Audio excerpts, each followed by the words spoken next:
அன்பிற்கினிய மாணவர்களே, அனைவருக்கும் வணக்கம். இந்த காணொலியில் நம்ம பார்க்க இருக்கிறது என்னன்னு பார்த்தீங்கன்னா, மின்பகுளி கரைசலின் கடத்துத்திறன் பகுதி 2. ஏன்னா பகுதி 1ல் மின்பகுளி கரைசலின் கடத்துத்திறனுக்கு என்னென்ன ஃபார்முலாஸ் இருக்குது, அதெல்லாம் எப்படி வந்துச்சு அப்படின்னு நம்ம பார்த்தோம். இப்போ வந்து நம்ம ஃபார்முலாஸை மட்டும் ரீகால் பண்ணிவிட்டு டைரெக்டாக நம்ம கொஷின் ஒர்க் அவுட்டுக்கு போயிடலாம். இப்போ மின்பகுளி கரைசலின் கடத்துத்திறன் அதில் பார்த்திங்கன்னா ஃபஸ்ட்டு மின்பகுளினா என்னென்னா, ஒரு சேர்மமோ அல்லது மூலக்கூறோ நீரில் கரைக்கும் பொழுது, நீரிலோ அது எனி கரைப்பான், ஒரு கரைப்பானில் கரைக்கும் பொழுது அது அயனிகளாக பிரிந்தால் அதை மின்பகுளிகள் அப்படின்னு சொல்கிறோம். அயனிகள் அதிகமாக பிரிந்தால் அதை வலிமையான மின்பகுளிகள் என்றும், குறைந்த அளவு பிரிந்தால் அதை குறைவான மின்பகுளிகள், அதாவது வலிமை குறைந்த மின்பகுளிகள் அப்படின்னு நம்ம சொல்கிறோம்.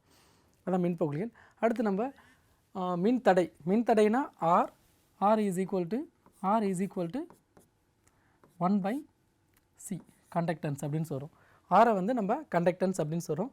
அடுத்தது நியம மின்தடை, specific resistance. Specific resistance ρ is equal to R into A/L. இதை வச்சு நம்ம கால்குலேட் பண்ணுறோம். நெக்ஸ்ட் பார்த்தீங்கன்னா கடத்துத்திறன், கண்டக்டன்ஸ். இதை அப்படியே நம்ம ஆப்போசிட்டாக எழுதிக்கலாம். C is equal to 1/R. இப்போ ரெசிஸ்டன்ஸ் மின்தடையோட யூனிட் என்ன அப்படின்னு பார்த்தீங்கன்னா ஓம் கூட எழுதலாம், நம்ம சிம்பிள் போடலாம், அதர்வைஸ் ஓம் கூட நம்ம எழுதலாம். நியம மின்தடை. நியம மின்தடை பாருங்கள், ஸ்பெசிஃபிக் ரெசிஸ்டன்ஸுக்கு இதுக்கு வந்து என்ன வரும், ஓம் மீட்டர். மீட்டரில் இருந்துச்சுன்னா மீட்டரில் எழுதிக்கலாம், சென்டிமீட்டரில் இருந்துச்சுன்னா சென்டிமீட்டர் அப்படின்னு போட்டுக்கலாம். அடுத்து கடத்துத்திறன், கண்டக்டன்ஸுக்கு பார்த்தீங்கன்னா பர் ஓம். இந்த ஃபார்முலாஸ்லாம் எப்படி வந்துச்சுன்னு சொல்லிட்டு பகுதி 1ல் நம்ம பார்த்தோம். நெக்ஸ்ட் நியம கடத்துத்திறன், அதாவது specific conductance kappa is equal to L/A into conductance C. இல்லைன்னா இதை எப்படி சொல்லலாம், செல் constant. L/A is a sell constant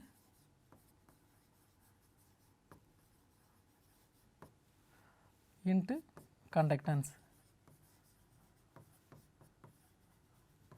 conductance டைரெக்டாக கொடுக்காம ரெசிஸ்டன்ஸாக கூட கொடுப்பாங்க, அதை 1/R நம்ம எடுத்துக்கலாம். நெக்ஸ்ட் பாருங்கள் மோலார் கண்டக்டிவிட்டி.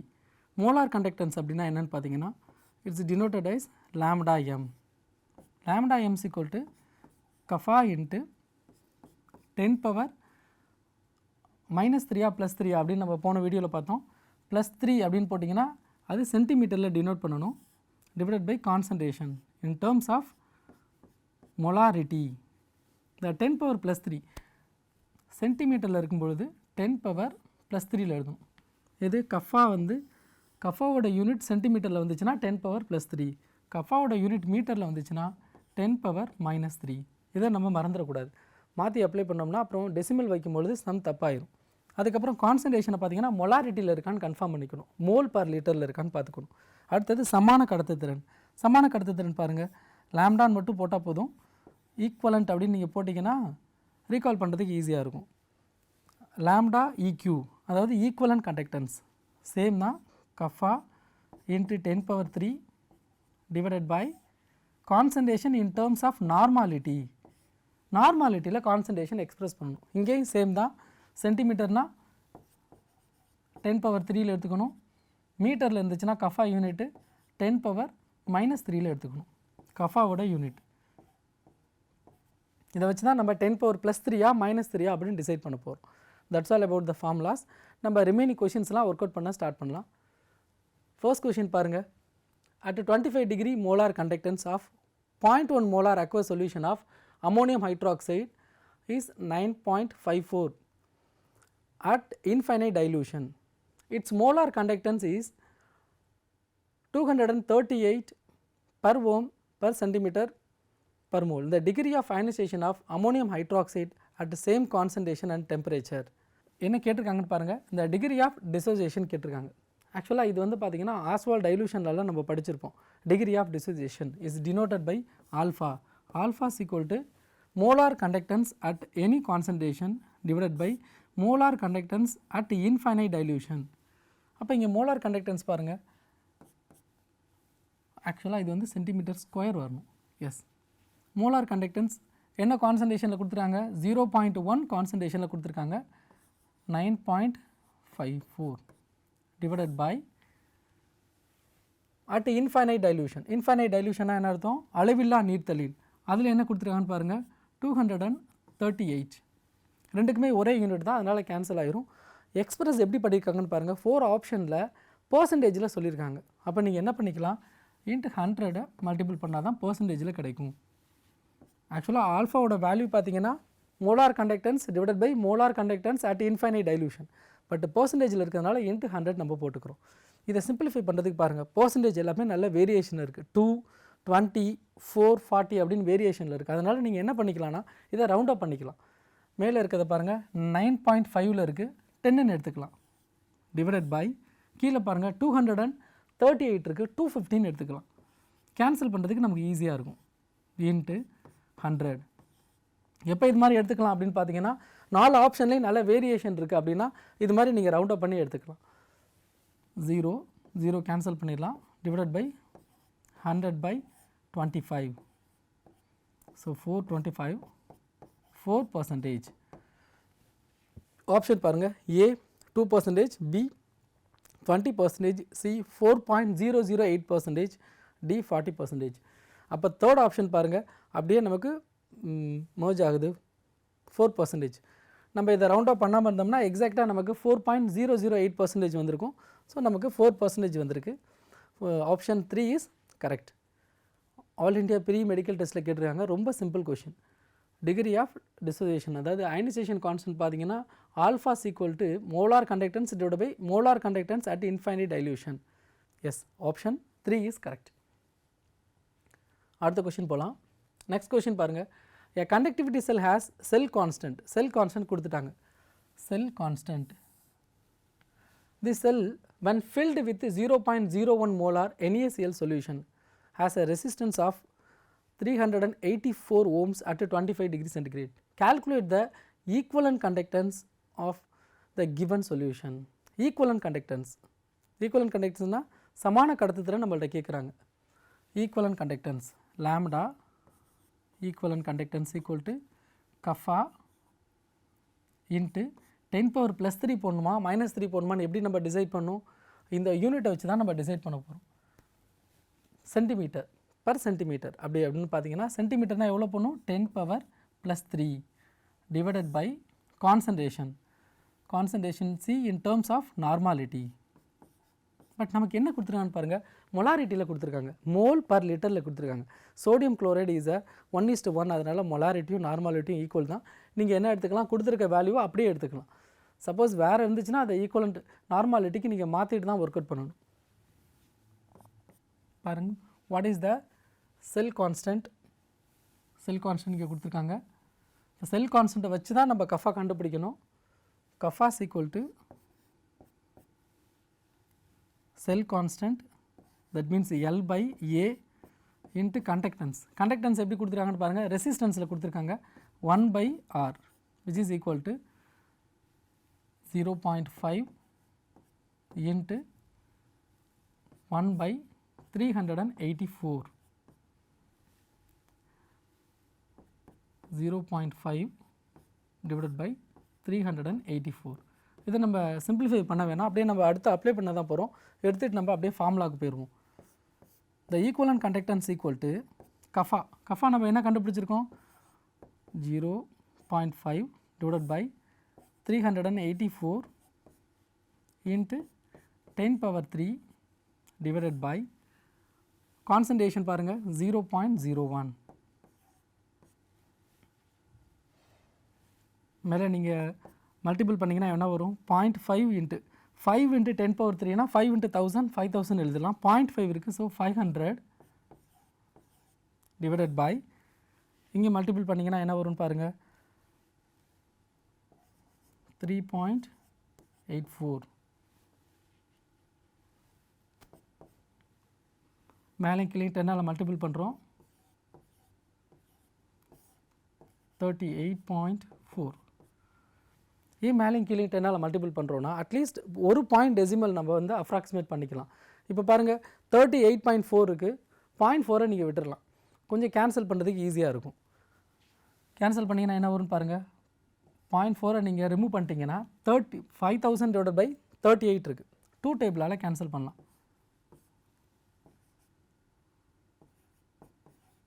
2500 divided by 19. இப்போ 19 பார்த்தீங்கன்னா ஆல்மோஸ்ட் நமக்கு 20 மாதிரி தான், அதனால் 2 டேபிள் மாதிரி தான். நம்ம ஈஸியாக அதை டிவைட் பண்ணிடலாம். பாருங்க 2500 by 19.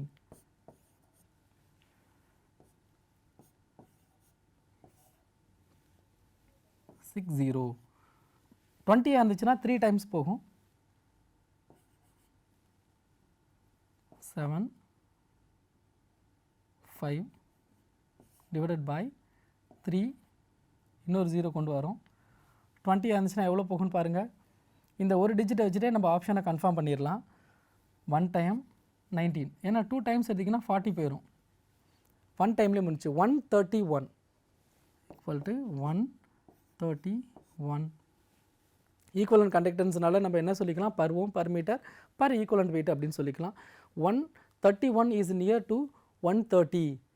ஏன் நம்ம வந்து ஒரு டெசிமல் மட்டும் விட்டோம், 380ன்னு எடுக்காமல் 400 அப்படின்னு எடுத்திங்கன்னா ஃபஸ்ட்டு 2 ஆப்ஷனுக்கு இடையில் கன்ஃபியூஷன் வந்துடும். அதனால தான் 0.1 டெசிமலை மட்டும் நம்ம ஸ்கிப் பண்ணியிருக்கோம். அப்படி ஸ்கிப் பண்ணி தான் நம்ம வேரியேஷன் பார்க்க முடியும். சப்போஸ் நீங்கள் 384 400ன்னு நம்ம ரவுண்ட் அப் பண்ணிட்டீங்க அப்படின்னா ஃபஸ்ட்டும் செகண்டும் ரொம்ப நியராக இருக்குது பாருங்கள். 130 அதுக்கப்புறம் 137 இருக்குது. அந்த கன்ஃபியூஷன் வரக்கூடாதுங்கிறதுக்காக தான் லாஸ்ட் நம்பரை மட்டும் ஸ்கிப் பண்ணிக்கிறோம். அதாவது 384 என்னவாக மாற்றிருக்கோம், 380 மாற்றிருக்கோம். 4 மட்டும் அப்படியே விட்டுருக்கோம். That's all. So option 1 is correct. 130. Yes, option 1 is correct. Next question போகலாம். அடுத்த கொஷின் பாருங்கள். இந்த molar conductivity of 0.5 mole per decimeter cube solution, அதாவது கான்சன்ட்ரேஷன் கொடுத்துட்டாங்க, of AgNO3 with electrolytic conductance of 5.76 in 10⁻³ siemens per centimetre. இதில் எஸ்ன்னு கொடுத்துருக்காங்க பாருங்கள், இதுக்கு பேர் சீமன். சீமனுங்கிறது பர் ஓமை வந்து நம்ம சீமன் அப்படின்னு சொல்லலாம். At 290 degrees. மோலார் கண்டக்டிவிட்டி கேட்குறாங்க. Molar conductance. மோலார் கண்டக்டன்ஸோட ஃபார்முலா என்ன? Molar conductance same formula, kappa into இங்கே பாருங்கள் எலக்ட்ரோலைட் கண்டக்டிவிட்டி. கஃபா வந்து என்ன வேல்யூவில் கொடுத்துருக்காங்கன்னு பாருங்கள், பர் சென்டிமீட்டரில் கொடுத்துருக்காங்க. பர் சென்டிமீட்டர்னா 10⁻+3. இதே பர் மீட்டரில் இருந்துச்சுன்னா 10⁻−3 divided by the concentration. Molar கண்டக்டன்ஸ்ங்கிறதுனால மொலாரிட்டியில் நம்ம கான்சன்ட்ரேஷன் எக்ஸ்பிரஸ் பண்ணணும். கஃபாவோட வேல்யூ என்ன பாருங்கள், 5.76 in 10⁻−3 இன்ட்டு ஃபார்முலாவில் இருக்க 10⁻+3 divided by what is the concentration, 0.5. சிம்பிளாக 10⁻−3யும் 10⁻+3யும் கேன்சல் பண்ணிடலாம். ரிமைனிங் என்ன இருக்குன்னு பாருங்கள், 5.76 divided by 0.5. இந்த 0.5 வந்து 5ஆக மாற்றணும். சிம்பிளாக என்ன பண்ணிக்கலாம், மேலேயும் கீழேயும் 10ஆல் மல்டிபிள் பண்ணிக்கலாம். நியூமரேட்டர்லேயும் டினாமினேட்டர்லேயும் ஒரே நம்பரால் மல்டிபிள் பண்ணிங்கன்னா அதோட வேல்யூ மாறாது. So 57.6 by 5 which is equal to, அப்படியே கேன்சல் பண்ணிங்கன்னா 5 1 2 அங்கே எடுத்து பண்ணிங்கன்னா 5 5s are 25, ரிமைனிங் 1 வரும், 2 5s are 10. இப்போ 11.52 11.52 பாருங்கள், செகண்ட் ஆப்ஷன்லேயே இருக்குது. எக்ஸாக்டாக நமக்கு வந்திருக்கு. சிம்பிளாக நம்ம எதில் கன்ஃபியூஸ் ஆகிடக்கூடாது, இந்த 10⁻3யில் கன்ஃபியூஸ் ஆகிடக்கூடாது. தென் கான்சன்ட்ரேஷன் எதில் இருக்குது அப்படின்னு நம்ம பார்த்துக்கணும். 0.5 மொலாரிட்டியில் இருக்கா நார்மாலிட்டியில் இருக்கான்னு பார்த்துட்டோம்னாலே ஆன்சரை நம்ம ஈஸியாக ஒர்க் அவுட் பண்ணிடலாம். மோலார் கண்டக்டன்ஸில் வந்துச்சுன்னா ரொம்ப சிம்பிளாக ஒரே ஒரு ஃபார்முலா தான் இருக்குது. கஃபா கண்டுபிடிக்கிறோம், மோஸ்ட்லி கஃபா கொடுத்துருவாங்க.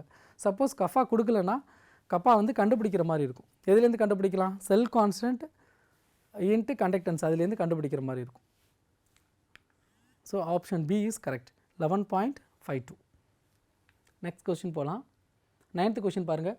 0.1 mole per liter solution present in conductivity cell where the electrode of 100 centimeter area கொடுத்துட்டாங்க. area has given 100 centimeter square at 1 centimeter. at 1 centimeter na it is a distance கொடுத்துட்டாங்க. L value கொடுத்துட்டாங்க. L value is 1 centimeter and the resistance observed is resistance கொடுத்துட்டாங்க. R is given. What is the molar conductivity of the solution? Molar conductivity. Molar conductivity நம்ம கண்டுபிடிக்கணும்னா first நம்ம என்ன கண்டுபிடிக்கணும்? Kappa கண்டுபிடிக்கணும். What is the formula for molar conductance? Molar conductance equal to kappa divided by concentration. 10 power plus 3 minus 3 நம்ம கஃபாவோட unit வச்சு decide பண்ணிக்கலாம். ஆக்சுவலாக சென்டிமீட்டரில் தான் கொடுத்துருக்காங்க. டெஃபினட்டாக என்ன வரும்? சென்டிமீட்டர்னா 10 power plus 3. Okay, first kappa கண்டுபிடிப்போம். Kappa is equal to L by A into conductance.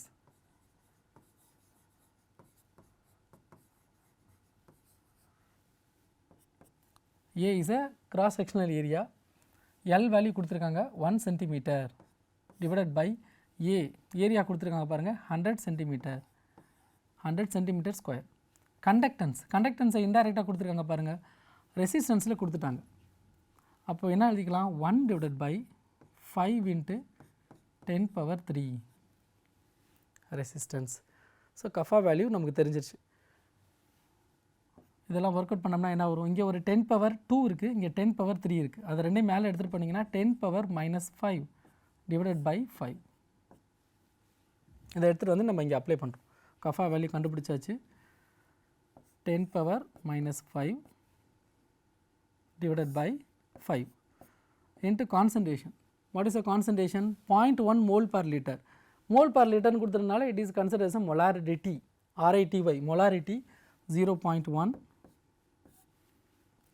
into 10 power 3 into 10 power 3. That's all. கஃபா value போட்டாச்சு, கான்சன்ட்ரேஷன் வேல்யூவும் போட்டாச்சு. அங்கே கொடுத்துருக்க கான்சன்ட்ரேஷன் 0.1 அப்புறம் 10 பவர் 3. இந்த ஒர்க் அவுட் பண்ணோம்னா நமக்கு ஆன்சர் வந்துடும். இங்கே பாருங்கள் 10 power plus 3 10 power minus 5 is nothing but 10 power minus 2 divided by 5 into 0.1. 0.1 is nothing but 10 power minus 1. 10 power minus 1 மேலே போயிடுச்சுன்னா 10 power plus 1 மாறிடும். நான் ஒரு ஸ்டெப் போட்டுக்கிறேன் பாருங்கள். 10 power plus 2 5 into 10 power minus 1. 10 power minus 1 மேலே எடுத்துகிட்டு போனீங்கன்னா 10 power plus 1 மாறிடும். That is 10 by 5 into 10 power minus 2 is nothing but 2 5s. 2 into 10 power minus 2. 2 into 10 power minus 2 என்ன எடுத்தோம்? 2 divided by 100. 2 divided by 100 is equal to 0.02. It is a molar conductance. So 0.02. Fourth option வந்திருக்கு பாருங்க. Siemens centimeter square per mole. இதில் பார்த்தீங்கன்னா நம்ம எதுவுமே round of பண்ணல, அப்படியே டேரெக்டாக அப்ளை பண்ணியிருக்கோம். இதில் கப்பா வேல்யூ டேரெக்டாக கொடுக்காம எதில் கொடுத்துட்டாங்க? செல் கான்ஸ்டன்ட்லேருந்து நம்ம கண்டுபிடிக்கிற மாதிரி கொடுத்துருக்காங்க. செல் கான்ஸ்டன்ட் கூட டேரெக்டாக கொடுக்கல, அதுலேயும் எல் வேல்யூ கொடுத்துருக்காங்க, ஏ வேல்யூ கொடுத்துருக்காங்க. L by A cell constant நமக்கு தெரியணும், capacity called L by A into கண்டக்டன்ஸ்னு தெரியணும். அப்போ தான் நம்ம இந்த ஃபார்முலாவில் அப்ளை பண்ண முடியும். அப்ளை பண்ணிங்கன்னா டேரெக்ட் ஆன்சர் நமக்கு கிடச்சிரும். So option D is correct, 0.02. Next question போகலாம். அடுத்த கொஷின் பாருங்கள், கூற்று காரணமான கொஷின். உலோகங்களின் கடத்துத்திறன் வெப்பநிலை உயரும் பொழுது குறைகிறது, ஆனால் மின்பகுளி கரைசலின் கடத்துத்திறன் அதிகரிக்கிறது. கரெக்டு தான். ஒரு உலோகம் எடுத்துக்கணும், ஏதாச்சும் ஒரு உலோகம் conductor, for example rod of iron, ஒரு அயன் மெட்டலோட ஒரு அயன் பீஸ் நீங்கள் எடுத்துக்கிட்டிங்கன்னா அந்த இரும்பை ஹீட் பண்ணும்போது அதோட கண்டக்டன்ஸ் குறையும். எந்த கண்டக்டராக இருந்தாலும் சரி, ஒரு மெட்டலாக இருந்துச்சுன்னா அதை ஹீட் பண்ணிவிட்டு அதோட கண்டக்டன்ஸ் ஐடென்டிஃபை பண்ணிங்கன்னா அதோட கண்டக்டன்ஸ் குறையும். அதே ஒரு மின்பகுளி கரைசல், சோடியம் குளோரைடு சொல்யூஷன் எடுத்துக்கிறோம், பொட்டாசியம் ஹைட்ராக்சைடு சொல்யூஷன் எடுத்துக்கிறோம், அதை வந்து ஹீட் பண்ணிவிட்டு அப்போ நீங்கள் டெம்பரேச்சர் ஹை டெம்பரேச்சர் இருக்கும்போது கண்டக்டன்ஸ் ஐடென்டிஃபை பண்ணிங்கன்னா அது அதிகமாக இருக்கும். சரியான கூற்று. அதுக்கான காரணம் என்ன அப்படின்னு பார்த்தீங்கன்னா, உலோகங்களின் எலக்ட்ரான்கள் மிகவும் நெருக்கமாகவும் உட்கருவுடன் மிகவும் இறுக்கமாகவும் அமைந்துள்ளது மற்றும் எளிதாக நகர்வதில்லை. இது வந்து பார்த்திங்கன்னா உலோகங்களில் எலக்ட்ரான் வந்து நியூக்ளியஸோட ரொம்ப க்ளோஸாக இருக்குது, அதுதான் இதுக்கு ரீசன் அப்படின்னு சொல்லியிருக்காங்க. ஆக்சுவலாக அது ரீசன் கிடையாது. நம்ம ஹீட் பண்ணும்பொழுது அயனிகளின் நகரும் தன்மை அதிகரிக்கிறது. அதனால தான் எலக்ட்ரோலைட்டிக் சொல்யூஷனில் கண்டக்டன்ஸ் அதிகமாக இருக்குது. நம்ம ஹீட் பண்ணோம்னா அந்த அயனிகளோட நகரும் தன்மை அதிகமாகிறது. அது ரொம்ப அதிகமாக வைப்ரேட் ஆக ஆரம்பிச்சிடும். வைப்ரேட் அதிகமானால் மொபிலிட்டி அதிகமாகிடும், மொபிலிட்டி அதிகமானால் கண்டக்டன்ஸ் அதிகமாகிடும். That is a reason. அதனால் இங்கே ரீசன் வந்து உலோகனின் எலக்ட்ரான்கள் மிகவும் நெருக்கமாக உட்கருவுடன் இருக்கிறது வந்து சரியான ரீசன் கிடையாது. ஸோ ஃபஸ்ட்டு கூற்று வந்து சரி, காரணம் தவறு. கூற்று மற்றும் காரணம் இரண்டும் சரி மேலும் காரணமானது கூற்றுக்கான சரியான விளக்கமாகும். அது கிடையாது. கூற்று மற்றும் காரணம் இரண்டும் சரின்னு கொடுத்துறாங்க. மூணாவது பாருங்கள், கூற்று சரி ஆனால் காரணம் தவறு. அப்போ தேர்ட் ஆப்ஷன் கரெக்ட். இது மாதிரி கொஷினில் நமக்கு கூற்றும் பற்றி நாலேஜ் இருக்கணும், என்ன ஸ்டேட்மெண்ட் கொடுத்துருக்காங்கன்னு, அதோட ரீசனும் ப்ராப்பராக இருக்கான்னு பார்க்கணும். சில சமயம் ரீசன் கரெக்டாக இருக்கும், பட் ரீசன் வந்து கரெக்டான எக்ஸ்ப்ளனேஷனாக இருக்காது. அப்போ வந்து நீங்கள் செகண்ட் ஆப்ஷனை சூஸ் பண்ணலாம். கூற்று மற்றும் காரணம் இரண்டும் சரி மேலும் காரணமானது கூற்றிற்கான சரியான எக்ஸ்ப்ளனேஷன் இல்லை அப்படின்னு சொல்லலாம். பட் இந்த கொஷனுக்கு என்ன ஆன்சர் வந்திருக்கு, கூற்று சரி ஆனால் காரணம் தவறு. Option 3 is correct. அடுத்த கொஷின் போகிறோம். The molar ionic conductance of the octahedral complexes. ஒரு 4 ஆக்டாஹெட்ரல் காம்ப்ளெக்ஸ் கொடுத்துருக்காங்க, அது கோஆர்டினேஷன் காம்ப்ளெக்ஸ் கொடுத்துட்டாங்க. இந்த 4 ஆக்டாஹெட்ரல் காம்ப்ளெக்ஸோட கண்டக்டன்ஸ் எப்படி இருக்கும் அப்படின்னு கேட்குறாங்க. இதை நம்ம ஆர்டர் பண்ண சொல்கிறாங்க. கண்டக்டன்ஸ்னாலே it's depends upon the number of ions and speed of the ions. அப்போ மின்பகுளி கரைசல்களோட எத்தனை அயான்கள் உள்ளார இருக்குது, அது எவ்வளோ நகரும் தன்மையோடு இருக்குது, இதை ரெண்டை வச்சு தான் கண்டக்டன்ஸ் நம்ம டிசைட் பண்ணுறோம். அப்போ இதில் எவ்வளோ அயான்ஸ் இருக்குது அப்படின்னு நம்ம பார்க்கணும். ஒன் பை ஒன்னாக பார்ப்போம்.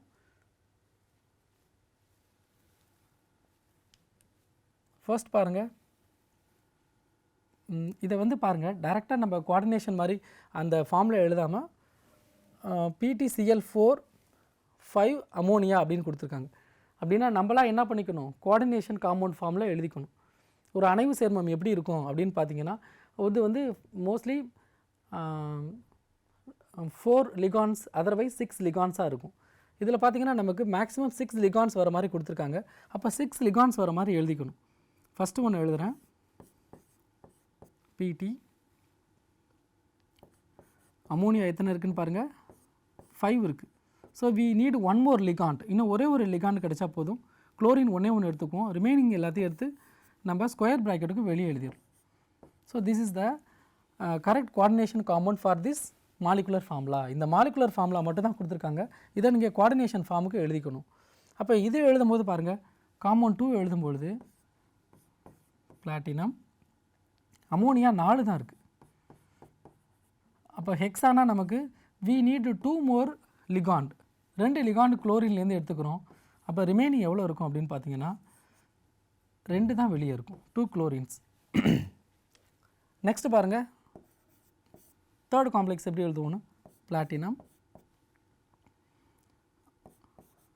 Ammonia, that means triamine 3 தான் இருக்குது.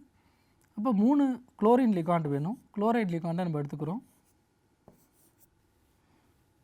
3 எடுத்துட்டோமா, ரிமைனிங் எவ்வளோ இருக்குன்னு பாருங்கள், 4, remaining only 1. Last one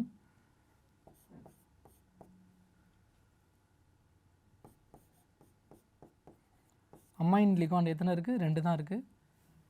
so 4 chloride ligand தேவைப்படுது. That's all. அப்போ ஸ்கொயர் ப்ராக்கெட்டுக்கு வெளியே ஒன்றுமே இல்லை ஃபோர்த் ஆப்ஷனில். அப்போ ஃபஸ்ட் ஆப்ஷனில் எத்தனை அயான்ஸ் இருக்குது அப்படின்னு பார்த்தீங்கன்னா, ஸ்கொயர் ப்ராக்கெட் அப்புறம் ரிமைனிங் இருக்குது, இப்படி தான் அயனைஸ் ஆகும். ஸ்கொயர் ப்ராக்கெட்டுக்குள்ளே இருக்க லிகான்ஸோ சென்ட்ரல் மெட்டல் ஆட்டமோ அயனைஸ் ஆகாது. அப்போ இந்த ஸ்கொயர் ப்ராக்கெட்டை ஒரு அயான்ஸாக எடுத்துக்கிட்டிங்கன்னா, குளோரின் 3 இருக்குது, 3 + 1 4 அயான்ஸ் இருக்குது. செகண்டில் பாருங்கள், 2 + 1 3 அயான்ஸ் இருக்குது. இதில் 4 அயான்ஸ் இருக்குது, இதில் 2 + 1 3 அயான்ஸ் இருக்குது. தேர்ட் ஆப்ஷனில் பாருங்கள், 1 + 1 2 அயான்ஸ் இருக்குது. லாஸ்ட்டில் அயான்ஸே இல்லை. அப்போ அதுதான் வந்து லீஸ்ட் கண்டக்டன்ஸ், அது கண்டக்ட் பண்ணாது.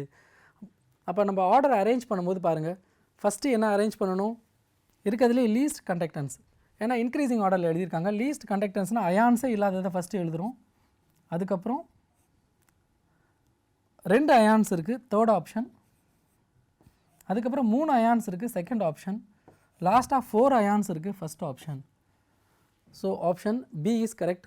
4, அதை விட கிரேட்டர் கண்டக்டன்ஸ் 3, அதை விட கிரேட்டர் கண்டக்டன்ஸ் 2, அதை விட greater conductance the first coordination compound. So option B is correct. இதில் என்ன நமக்கு தெரியணும்னா, கோஆர்டினேஷன் ஃபார்மில் மாலிகுலர் ஃபார்முலாவை எழுத தெரியணும். அதுக்கப்புறம் அயனைஸ் ஆகிறது ரொம்ப ஈஸி. அடுத்த கொஷின் பாருங்கள், among the following the dissociation constant is higher for.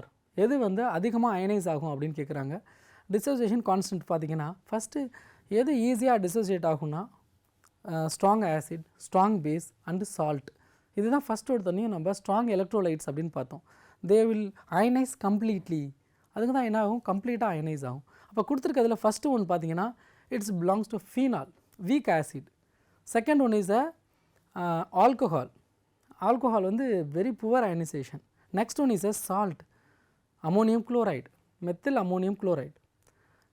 Last one பார்த்தீங்கன்னா ஒரு ஹைட்ரோகார்பன், தட் இஸ் ப்ரொப்பைன் கொடுத்துருக்காங்க. அப்போ இருக்கிறதுலே நமக்கு அயனைஸ் ஆகிறது சால்ட் மட்டும்தான். Option C is correct. Salt தான் இருக்கிறதுலே அயனைஸ் ஆகும். It will completely ionized as the individual ions. என்னவா அயனைஸ் ஆகும் அப்படின்னு பார்த்தீங்கன்னா அமோனியம் அயானாகவும் குளோரைடு அயனாகவும் தனித்தனியாக பிரிஞ்சிடும். ஃபஸ்ட்டு ஒன் அயனைஸ் ஆகும் பட் வெரி லீஸ்ட். பாருங்கள், தேர்ட் ஆப்ஷன் இஸ் கரெக்ட். அடுத்த கொஷின் பாருங்கள். aqueous solution of which of the following compound is the best conductor of electric current? Electric கரண்ட்டில் எது வந்து பெஸ்ட் கண்டக்டர் அப்படின்னு கேட்குறாங்க. இதுலேயும் சேம் தான், எது ஸ்ட்ராங் எலக்ட்ரோலைட்டோ அதுதான் வந்து பெஸ்ட் கண்டக்டர் ஆஃப் எலக்ட்ரிசிட்டி. நம்ம ஃபஸ்ட்டு ஒன் பாருங்கள், acetic acid is a weak acid. Weak ஆசிட்னாவே very poor conductor. Next one பாருங்கள், hydrochloric acid strong acid. Strong acid it ionise immediately, completely எல்லாமே அயனைஸ் ஆகிரும். HCl வாட்டரில் பார்த்தீங்கன்னா எல்லாமே H ப்ளஸ் அண்ட் Cl மைனஸாக தான் இருக்கும். So it is a strong electrolyte. அடுத்து பாருங்கள் அமோனியா. அமோனியாவுக்கு is a weak base. Next வந்து fructose is a non electrolyte, அயனைஸே ஆகாது. அப்போ இருக்கிறதுலே அதிக அளவில் கடத்தும் திறன் கொண்டது எதுன்னு பார்த்தீங்கன்னா hydrochloric acid, because it is a strong electrolyte. பாருங்கள், option B is correct. Okay, இப்போ நம்ம கண்டக்டன்ஸ் சம்மந்தமாக நிறைய கொஷின்ஸ் பார்த்தோம். எல்லாமே பார்த்திங்கன்னா ஒன்று டைரக்ட் ஃபார்முலா சப்ஸ்டியூஷன், அதர்வைஸ் அது ஸ்ட்ராங் எலக்ட்ரோலைட்டாக வீக் எலக்ட்ரோலைட்டான்னு பார்க்குற மாதிரி தான் இருந்துச்சு. ஸோ போட்டித் தேர்வுகளில் கண்டக்டன்ஸ்லேருந்து கொஷின் வந்தால் நம்ம ஈஸியாக எளிதாக ஆன்சர் பண்ணிடலாம். அடுத்த காணொலியில் வேறு ஏதாச்சும் எலக்ட்ரோ கெமிஸ்ட்ரி டாப்பிக்கில் பார்ப்போம். தேங்க்யூ.